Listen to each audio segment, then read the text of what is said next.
The journey within. A talk about mental health. Hello, Sigeshwara. Today is the 5th of November and it's the first day officially of the AUM Web Radio. With you have your favorite volunteers from the AUM Association. I'm Kat, I'm from Portugal, and we have Nagore from Spain. Hello. AC from Denmark. Hello. And Alessia from Italy. And in a second she's going to tell us more about the subject. But right now, hello. Right now, just how are you guys feeling? I'm good, to be honest. I was feeling a bit lazy this morning, I have to say it, but now I'm really excited about talking here in the radio. I was feeling very lazy today, but I can't believe we're on. It's going to be fun, I think.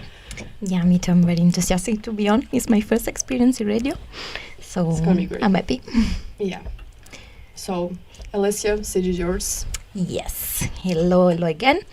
So today we are going to talk about mental health, and specifically we are going to focus on anxiety. And we would like to say, first of all, that we are not health professionals, but we made some research and collected some data. So we are going to sharing with you during this hour together the data we have and also some personal experience. And we want to use this space to raise awareness about one of the most common and current topics of our society. So, are you ready, girls? Do you feel nervous? I'm super ready. Okay. Yeah, I'm ready to do. Okay, perfect. So, the reason why we decided to talk about anxiety is because we all feel that there are a lot of misconceptions about it. And we want to try to make the topic more understandable for our listeners. So, girls, let's start with what's your understanding of anxiety? Okay, for me, anxiety is an intense feeling of fear or worry, and that normally has a really big impact in your life, I would say.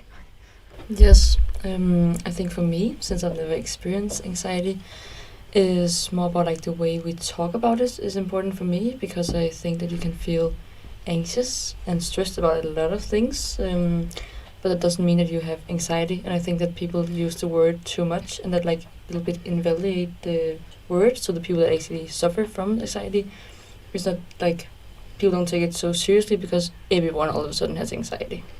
I guess having anxiety is a normal reaction to fear or stress or everything. Is just when it becomes like it disrupts your daily life, or it comes without a cause. You don't really have a reason to feel anxious. That's when it becomes a problem, because everyone feels anxious. It's a normal reaction.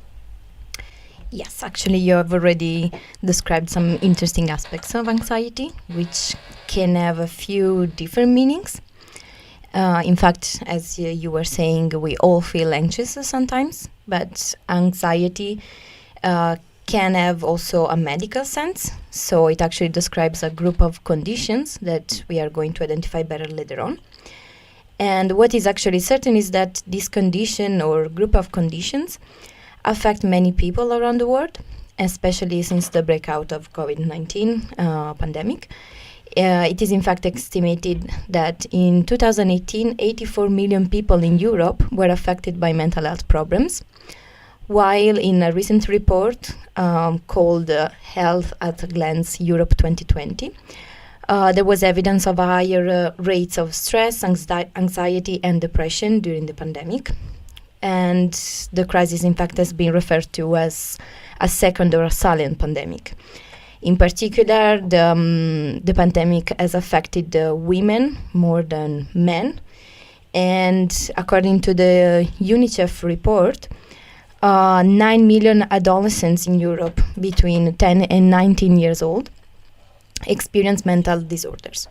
So, considering this overview that can be quite alarming, would you like to share with us how you were dealing with the lockdown and the whole pandemic situation? How do you feel about it? Mine was great. It was like a little vacation. It was amazing. I loved being alone. No, I definitely not the lockdown itself, but the pandemic, it was scary to me because they told us it was going to be just 2 weeks at home and everything would be okay. And then it was a year. And it was more really than 1 year.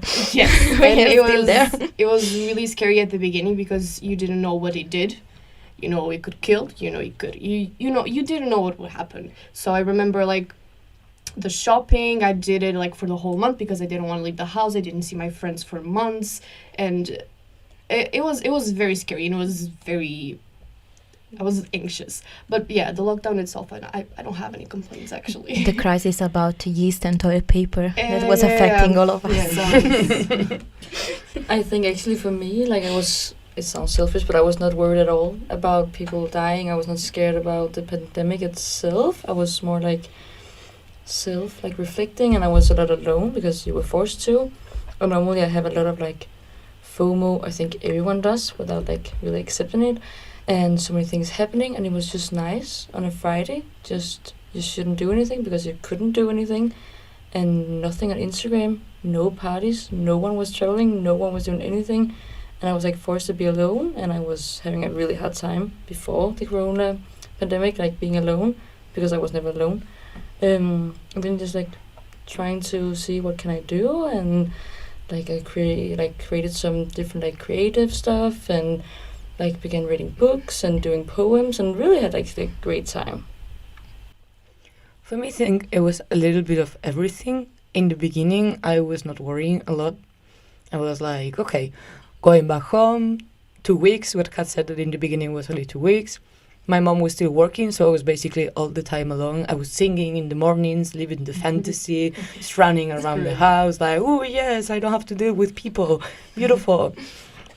But then after that, my grandma moved with me, and then that was a nightmare, to be honest. I was all the time, I was cleaning everything. I was the perfect housewife ever.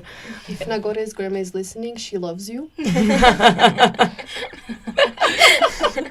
but yeah, and then I was feeling anxiety because I was kind of dealing with her. I love her, but I have to deal with her.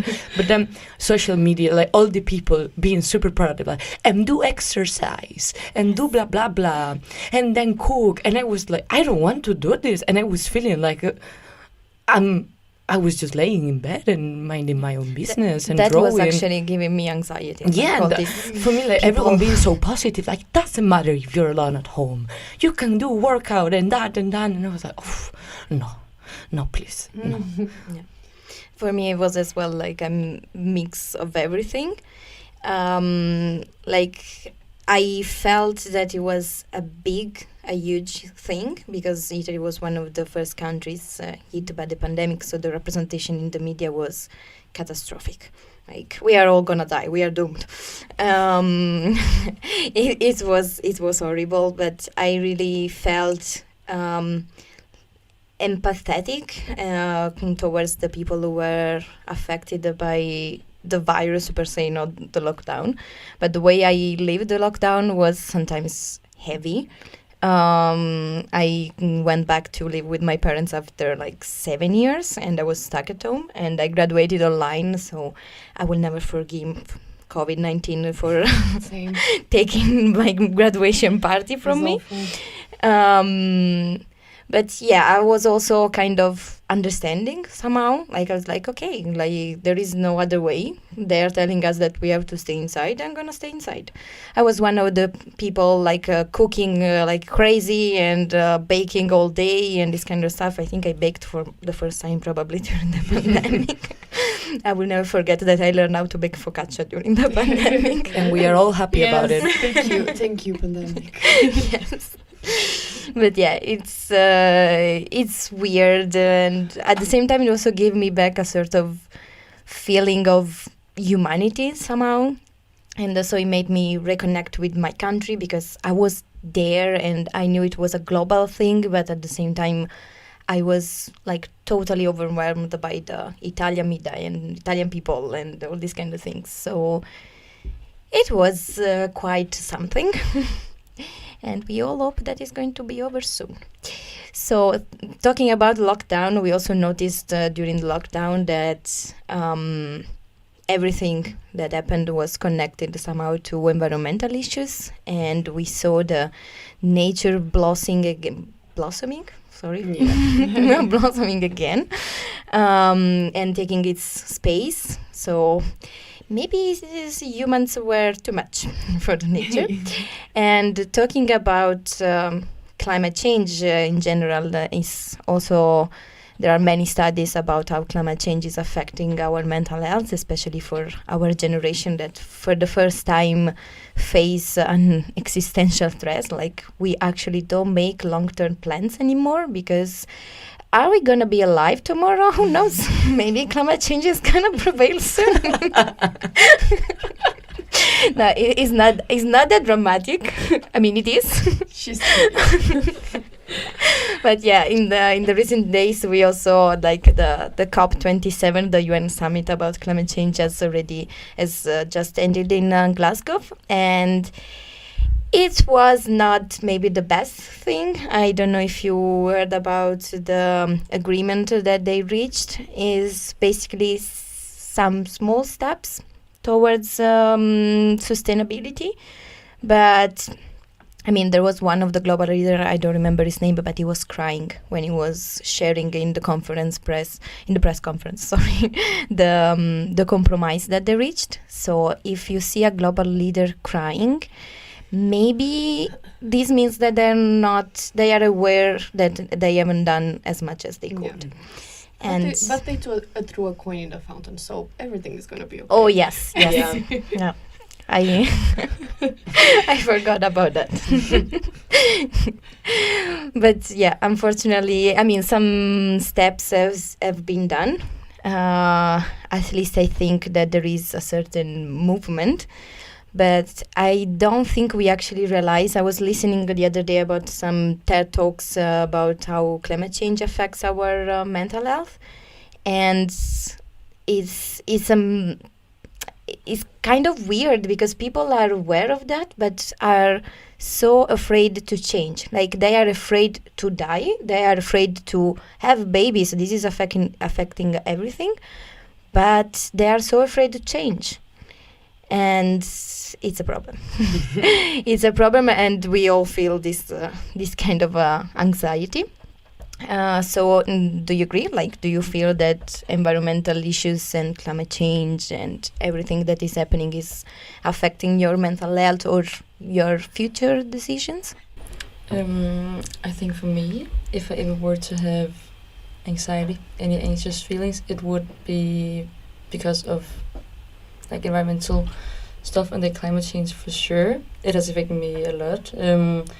And I think for me what is different is that normally when I hear about other people's like their worries and so on, it's normally like irrational. Like people, they have a fear of flying, but we know that flying is more like safe and so on than driving a car, but they don't have a fear of driving a car. People are afraid of going in the ocean because they're afraid they're going to die of sharks. But 12 people a year, they die of sharks, and 1,000 people die of dogs, but they're not afraid of dogs. And therefore, when I see them, I'm like, okay, but like rational thinking, it's not a real fear, you can say. But I cannot tell that to myself when it comes to climate change. And that is for sure my problem, because I'm really logical, really like, okay, facts, let me research, let me see, like, what's actually happening. And then over time, I'm not afraid of things anymore, because as soon as I know about it, it's actually not the real thing, like the media is portraying, or like. So, for example, Corona. Like, at the end of the day, not that many people are dying, like, if you compare to other pandemics, so on. So I'm not, like, anxious about dying of Corona, because a lot of other things can happen to you.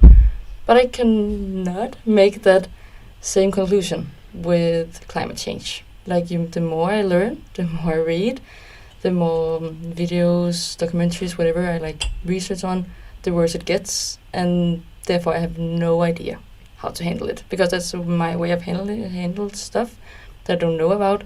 So I actually think that now I've come to a conclusion that I shouldn't watch more documentaries. I tried unfollowing people on Instagram and so on, because I was confronted with it everywhere I go. Like, I was also like really upset with a lot of people. Like, when I went shopping, I was upset with people buying plastic bags. I was upset with my family for wanting to go on vacation. Because everything affects the environment. So I was upset with my sister when she didn't eat her food.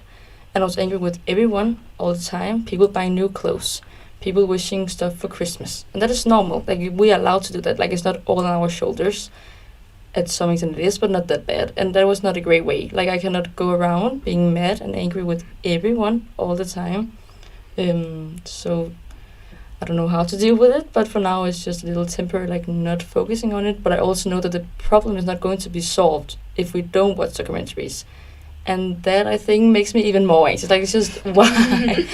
So, not a great... It's a vicious cycle. Yes, for sure. But that's my point of view right now. I mean, I can say that I kind of agree with you, and I also think that the environmental issues are affecting at least my mental health, because I feel that a lot of people is saying, I don't know, for instance, adult people, I already did my thing here, now it's your job. It's like, but what can I do if you are also being super selfish and not caring about anything? And then you see the government that is also not doing anything, and they are kind of the ones that have more power. And I don't know, I completely agree with you. The more I watch things about that, I'm just like, oh my God, and what can I do about it? So sometimes ignorance is my best ally in these things. Like, I'm just gonna do my best and try, but I don't want to know. Mm-hmm. It's just very frustrating. I have friends that are, shout out to my friends, who are actively trying to change stuff. They're actually going on the streets but it's frustrating that they're being dismissed so quickly, because the people in charge, they don't want to do anything about it, but they also don't want us to do anything about it. And it's our planet, and we're gonna have to deal with it eventually. And it's very frustrating that we cannot do anything about it because we don't have the voice. And that is anxiety inducing. They're so powerless about it. It's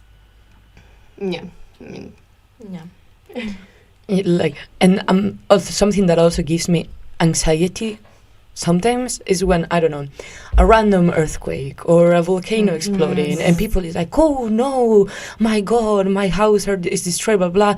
And I'm like, but we deserve it in a way. Yeah. Like, is the consequence of what we are doing. So stop complaining. It's like, Also, people that complain because it's raining in August and I cannot go on holidays. Sorry, but we kind of get what we deserve. Yeah. And it's frustrating. Like, for me, like, I have always been kind of, at least I tried to be informed and to do my small daily actions. And I had some period of my life when I was very, like, a columnal, like a military with my friends and my family. Like, you don't have to do that. You don't have to do this. You have to recycle. You have to switch off the lights, everything. And they were kind of pissed. But in some ways, in some cases, it worked.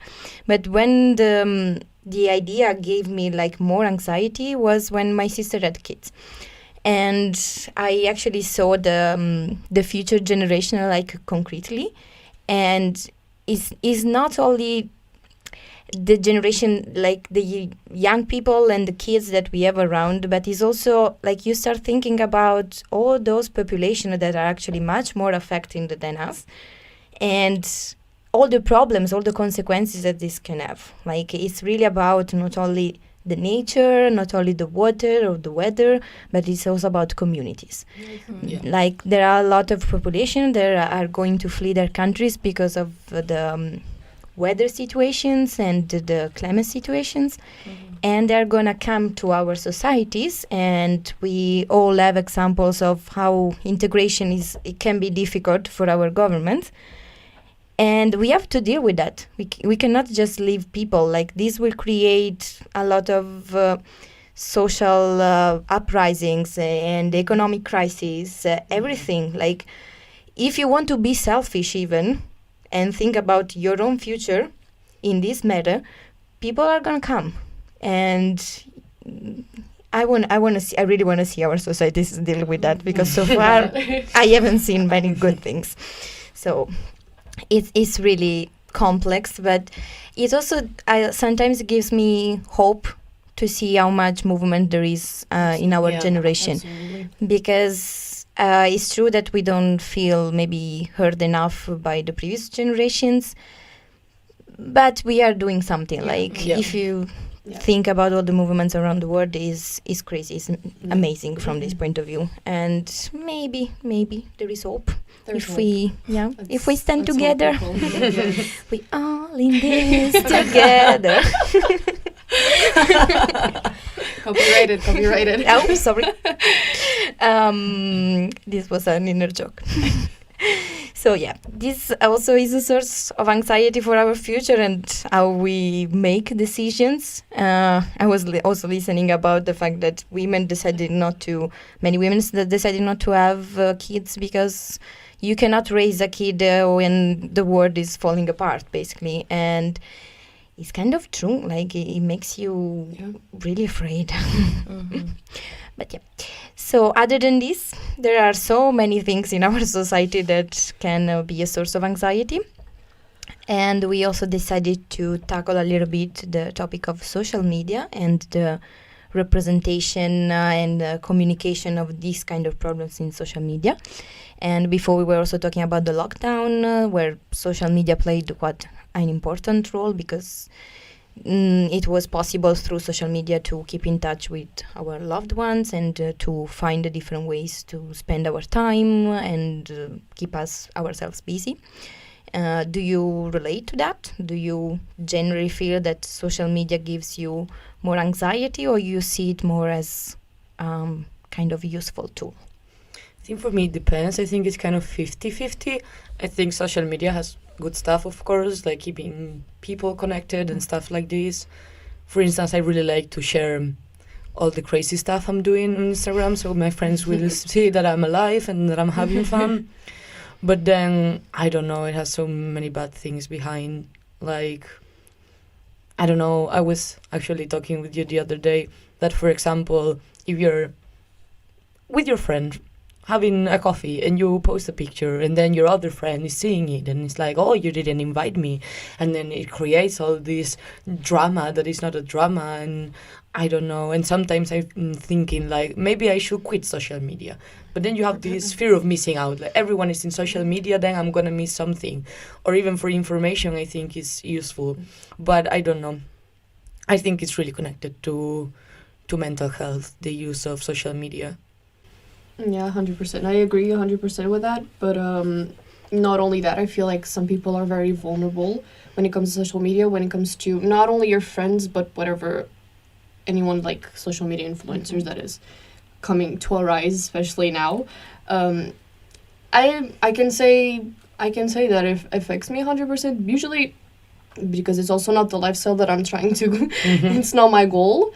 But yeah, I get why it causes so much anxiety, because it's not, most of the time, is not even real, and it's unattainable. It literally cannot happen, and people want to do it so bad, and it gives them a lot of anxiety, and people are doing so much for popularity that it's insane. It's Definitely. insane. Yeah, I think for me, 100% connected with mental health. Like, both when I look at our generation, it's normal that people spend 2, 3, 4, 5, 6 hours on their phone. That cannot be normal. Like, there's nothing you can use and spend 6 hours a day that doesn't affect your mental health. Like, I don't believe that.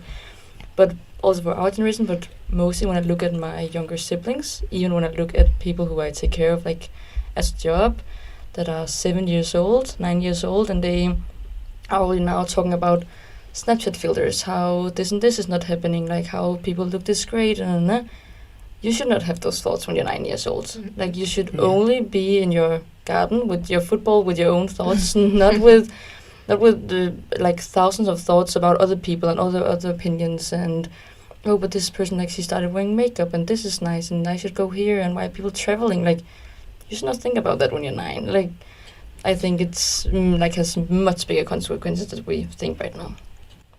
And also I think it's really interesting what Kat said about popularity and all those things, when people is super obsessed about the outsiders to like them, and the likes in the pictures. In the end, it's like a slot machine, you call it. Yeah. It's like you're just there hoping to win money, and probably someone will tell you will never win money, you will never try. And with social media, it's kind of the same. You post a picture hoping you will get a lot of likes, and then if you don't, you feel disappointed, and then you're trying harder, and it becomes a problem in the end. We're not saying that social media is all bad, because social media has done incredible things, Yeah. especially bringing people together, especially during the pandemic, obviously. But it has this generation. dark side. Yeah. Yeah. I think you really need to be aware Exactly. of what's the bad stuff. Yeah. In general, I think it's like all other digital and technological tools, is the way you use it. Yes. And it's very important what like AC was saying, like you cannot have a kid on social media if you don't teach him how to use it. I see also like my nephew is 3 years old and he knows how to go on YouTube and select a video and watch it, and it is kind of social media, but still like he knows how to hang out on WhatsApp when I video call him. Like for me it's crazy. Like I didn't even know the shape of a phone when I was 3 years old. Because you're old, Alessia. I know. Don't give me more anxiety. That's why since I'm old, I actually saw all the transition and I have a bigger picture of it. Yeah. But yeah, I don't really look at social media like from the popularity side. I see that in other people, but I'm not really interested in it. Like, oh, you are on holidays in Jamaica, like you have fun. I don't care. But I find it very useful to find information or events or jobs or opportunities in general. Like it's really like another world where. And some stuff you can find it all in social media. But I'm very afraid about how the new generations look at it, and also about the fact that basically if you are not on social media, you don't exist. Yeah. Like Yes. I have friends who don't have social media, and if I don't call them, I don't know how they are. And this scares me because maybe I don't talk to other people, but I see what they do on a daily basis. Yeah. And it's a bit crazy. confusing, like also how to relate to your relationships and everything. But yeah, we have also to deal with this. But for the moment, we are going to have a break and we are coming back soon. The journey within. A talk about mental health. Okay, so we are back. And after analyzing a little bit the issues that are affecting our society, and the general picture was not the most, happy one, but you know. So going back to anxiety issues, I wanted to ask you if you want to talk about it. Have you ever experienced anxiety, like different levels? What's your personal experience with it? Me, yes. I think I have a master in anxiety at this point, if I can say it like this. I actually have a generalized anxiety disorder, and I mean, I did a bit of research because if I'm talking about it with my own words, maybe it's not the best, but it's basically an excessive and exaggerated worry about everyday life events, but with no reason. And I think I can give you an example that I will remember, that I went to buy a coffee and then I was having anxiety because I spent money on something I could do at home, and it makes no sense. Like if I want a coffee from outside, I can buy a coffee from outside, but I was just like, oh my god, and it lasted for days that I was feeling guilty about it. But I don't know, it has to do with genetics, with environment, and also with brain chemistry. Actually, for me, it's because of some kind of events, let's call it like this, but also because of brain chemistry. Because actually my brain was not developing so much serotonin, so my cells and my brain, they were not connecting really good. And actually I went to therapy, actually quite late, but I did it, and I just needed a medication that is something that it can be useful from some for some anxiety disorders, and I'm way better. I don't need any medication anymore. Now my brain is doing his serotonin itself. I'm so proud of my brain right now. But I'm still dealing with it, but it's way, way better. So, yes, I have experience, but it's fine. I'm alive. It's okay not to be okay. It's okay not to be okay, exactly. I would say unlike Nagore, I haven't been diagnosed with any anxiety disorder, but I have some symptoms that affect my daily life and affect it a lot. So, don't self-diagnose yourself, but also know what your body is telling you. And if you don't feel okay, maybe seek for help. And so from my experience, what I can say, especially dealing with social anxiety, like for me, talking to new people or people that I'm not comfortable with, is a full out-of-body experience. I disassociate completely. I don't know what I'm saying. I'm literally not sure what I'm saying, what I'm doing. You can see it, but I move my hands a lot when I speak. Right now I'm not doing it, but I have no idea that I'm doing it. And it's a weird experience, but it affects you. It does. And talking about your experience with anxiety, how did you recognize that you were suffering from such a thing?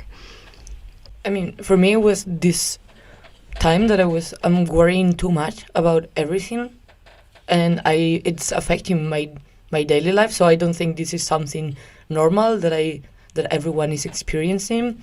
And I don't know, I was also having I wouldn't call them problems, but also when I'm trying to deal with people, I always feel that I need to please them so much. Because for me, just thinking that I will say something that they will not like, I will be thinking about it for 1 week, and I will be like, oh, maybe they felt bad because I said this. So sometimes I think you can notice it sometimes, but I'm just trying to be super nice and please people and like try not to say anything wrong. And then when something is affecting me and I'm actually facing that, for me it's a nightmare. Like I just start to cry and I need to release my emotions, because that's the thing. I'm all the time trying to please everyone. And the day that I realized I had anxiety, it was actually one day that I was sleeping with one of my friends, and I woke up and I had a really, really bad pain in my chest. But I was feeling okay. I was just like waking up and being like, oh wow, what's going on? And I called my mom. I think maybe we need to go to the emergency because it's painful and I cannot really move. And when I went there, they were like, oh, we really think you're having an anxiety attack. And I was super fine. I was like, oh, really? Oh, interesting. Good to know. Yeah. And then it's when I actually went to a therapist. For instance, in Spain, it's for free. So I guess I'm talking about like privilege point of view. I don't really know how it works here in Romania, but in Spain it's for free. And then I just went there, I got diagnosed, and it was much, much better. Okay, so you went through all the process. Yes. Okay. Now, because you also underlined how like daily actions can affect you, but there are differences about anxiety and other conditions, and AC is gonna underline some facts for us. Yes, so I want to talk really shortly about the difference between anxiety and stress. And stress and anxiety, they are similar. I think everyone knows, because they're both emotional responses. But stress is typically caused by an external trigger. So stress is the result of demands on your brain or your body. And it can be caused by these external triggers, like, for example, you have a deadline at work, or you are like in a big argument with a person that is close to you, or something like that. And people under stress, they can experience anger, frustration, muscle pain, and difficulty sleeping. And anxiety is the same, like worry, fear, or unease, but it can be persistent, which means that it can last a way longer time. And sometimes there can be no obvious reason for the feeling. Like the person experiencing anxiety doesn't know, like they don't have a work deadline. They don't have any like obvious reason for this to happen, but it just happens. But it can lead to nearly the same reactions as stress. So muscle tension, hard time concentrating, frustration, difficulty sleeping, and so on. So now I want to talk shortly about what the difference between anxiety attack and a panic attack is. because they're not the same, but both make you feel intense and overwhelming, and the difference lies in what causes the attack. So, a panic attack, they can come for no obvious reason. It can be like a triggering event that can cause one, and they usually only last for a few minutes, and they can be part of a panic disorder. And an anxiety attack can happen as the result of building anxiety over a long period of time, and it like reaches a breaking point, you can say. So there are episodes of intense worry and fear, and they're more predictable since they're the result of you worrying about something for a long time. And they normally occur to people with anxiety disorders, and they can last for days. Yes, Izzy underlined some of the main symptoms of anxiety, of general anxiety. We want to underline also that is different for each person, basically. So since there is no actually diagnosis for anxiety, you can have some checkups. You can also have some medical exams like blood pressure or these kind of things. But generally there is not a test for anxiety.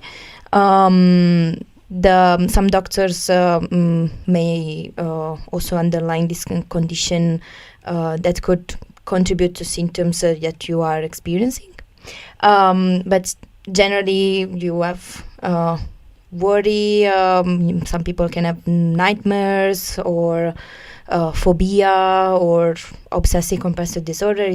There are different levels.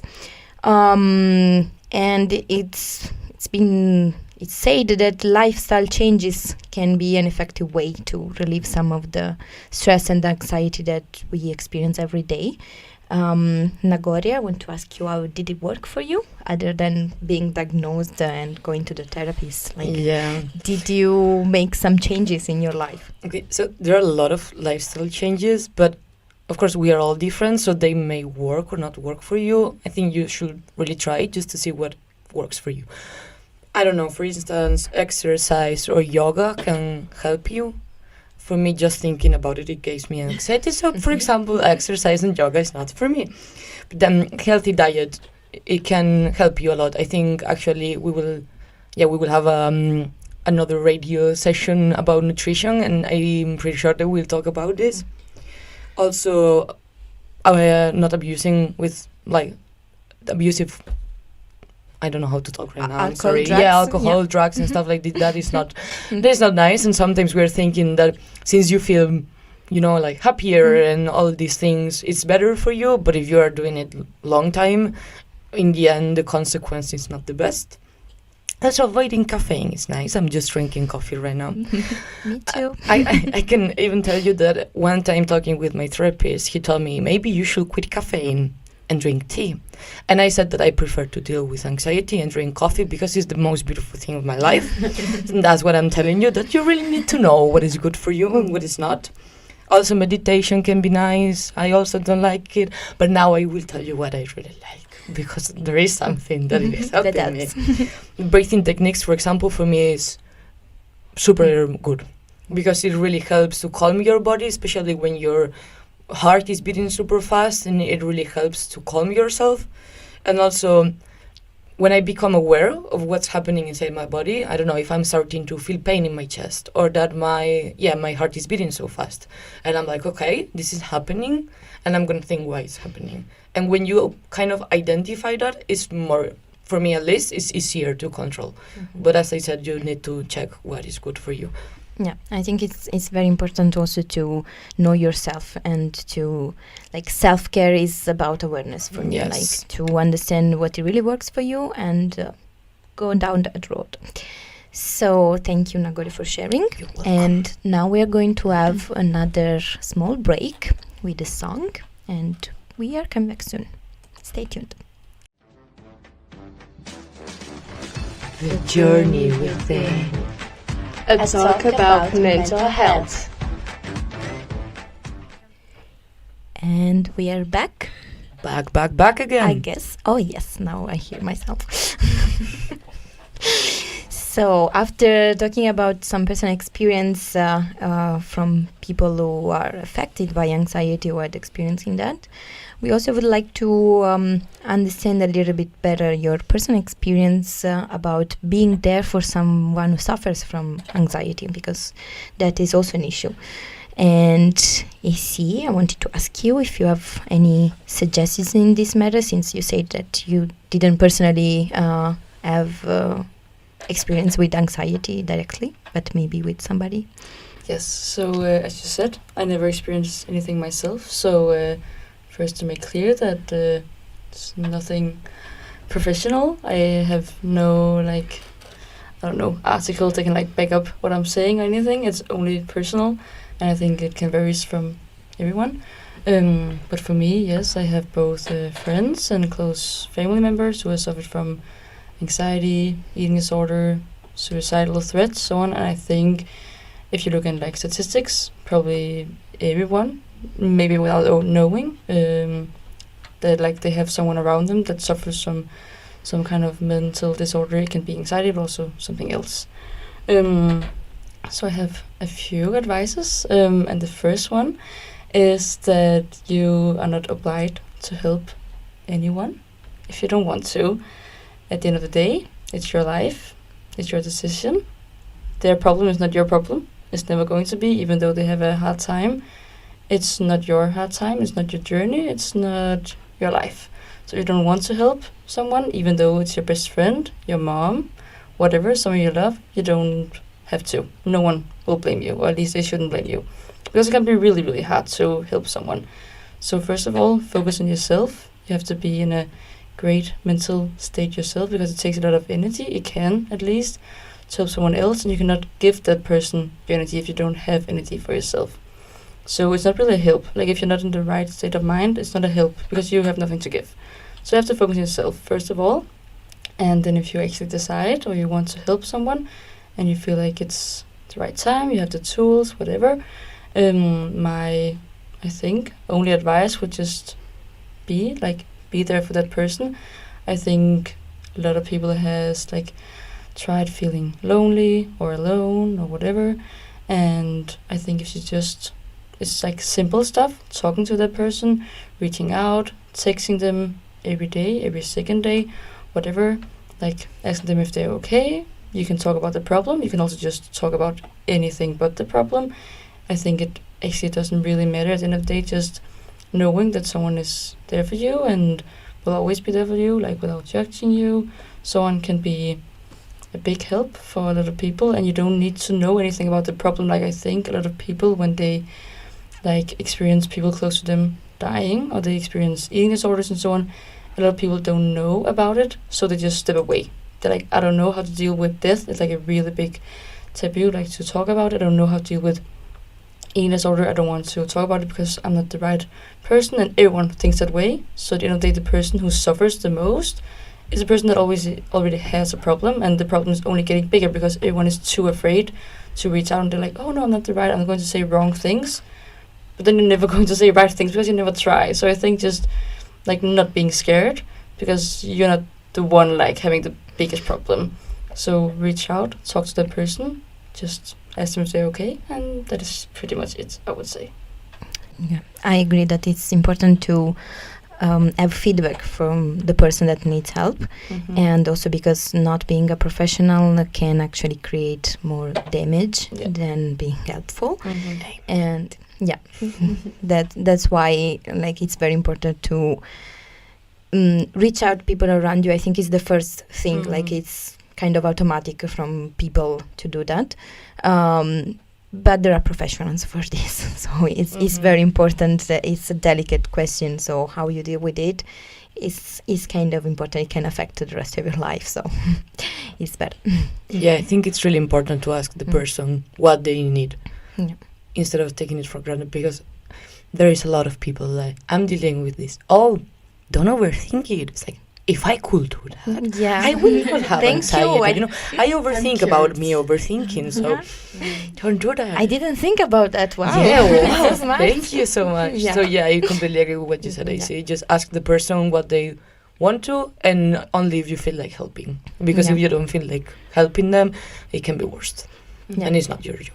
In the next episode, we are actually going to go deeper in this social and emotional health, because it's actually true that mental health is still stigmatized and that it's not a priority for the society. Maybe something is changing actually with the pandemic situation. A lot of people are reaching out more and going to get professional help.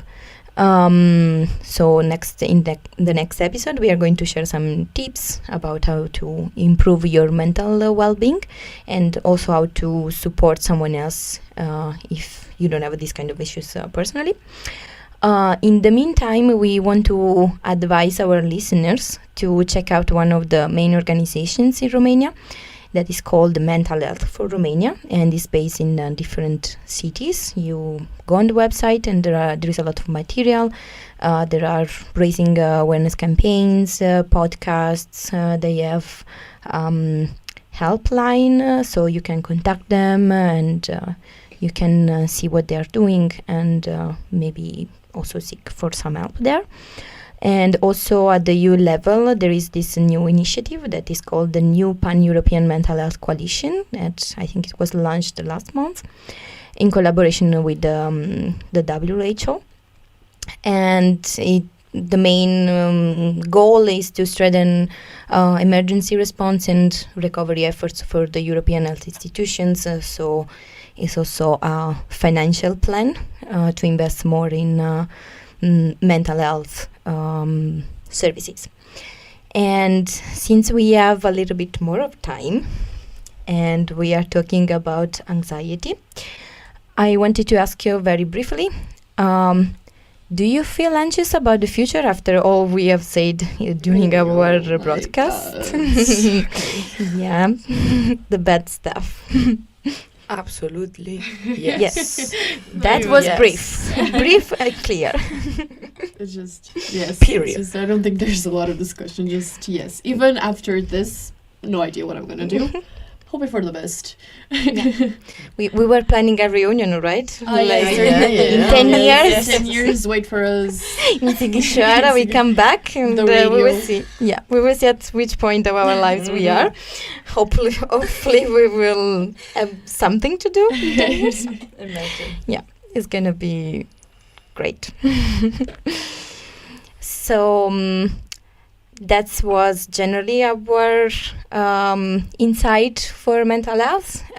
Just to have a little sum up of what we have been talking about during this almost hour together. We kind of gave a definition of anxiety, trying to make more clear what it is, and also to fight, let's say, the misconceptions about it. We tried to share some personal experiences also for people who are listening to us to feel less lonely, because this is something that each person can deal with. And we also underlined some specific facts about how is the situation mostly at the European level, and also which are the medical symptoms that you can experience. And we tried also to give some advice about how to seek for help here in Romania. And also this initiative, I'm going to check out this initiative, because I read about it, but I'm not sure how it's going to work. So I'm really curious about it. And we also shared some personal experience about how to be there for someone who suffers from anxiety or other mental disorders. And I hope you listeners enjoyed it. And how do you feel after your first experience in the radio? It was great. I mean, anxious. Yeah, it was fun. It was fun? I think it's... For me, it was really nice as well. And I also wanted to say one last thing. Well, apart from the fact that this will be uploaded in YouTube and you can listen to it again if you want, and you will have information also in the description of the video, that it's really important, if you can, to seek for help, and that there is nothing bad on having a mental disorder. Everything's completely fine. You can deal with it. There's a lot of stuff that you can do, so it's not always gonna be bad. And we, as Leslie said, we are all in this together. There's a lot of people in the world dealing with mental disorders, and probably you know a lot of them, but you don't really know they have this stuff. So yes. Yeah. Do not be ashamed. In of the next having episode, anxiety. we are going to try even more to fight the stigma around mental health. And that's all for today, dear listeners. That was it. You're beautiful, amazing, so nice and humble. Especially humble. Volunteers. Self-esteem is important for mental health. I'm Kat. This was Nagore, AC, and Alessia, and you're listening to Web Radio. Tomorrow are also not as much, but beautiful and amazing colleagues are tomorrow at 3, November the 16th. They're going to talk about nutrition. It's going to be great, and you should listen. We love you guys. We do. You will be amazing. You do, you will. Yes. And don't forget to follow us on social media. And yeah, stay healthy and stay tuned. La rivedere. Goodbye, everyone. The journey within. A talk about mental health.